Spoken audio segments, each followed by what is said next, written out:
అపవాది నీ గృహంలోకి రాలేదు. నీ గృహంలో ఉన్న పిల్లలను చెరలోకి అపవాది తీసుకెళ్ళి వెళ్ళలేదు. కాబట్టి నీ గృహము పొన్నీరు గృహంలాగా ఉంది. నీ ఇల్లు ఒక పరలోక రాజ్యంగా ఆనందంగా ఉంది.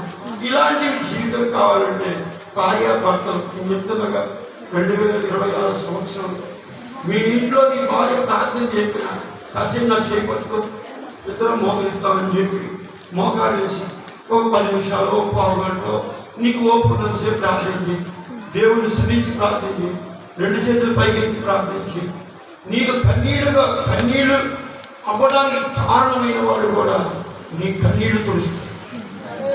స్తోత్రం. నీ పిల్లలకి ప్రార్థన చేయడం నేర్పిస్తే, మోకాళ్ళు వేసి ప్రార్థిస్తే కన్నీళ్లు అనుభవాలనేది మీ జీవితంలోకి రాకుండా ఎల్లప్పుడూ ఉబుకుచున్న నీటి ఓటల వలె ఆ తోట ఎంత పచ్చగా ఉంటుందో నీ కుటుంబం అంత పచ్చగా ఉంటుంది. స్తోత్రం. దేవునికి స్తోత్రం. ఒక మాట చెప్తాను చూడండి, 31వ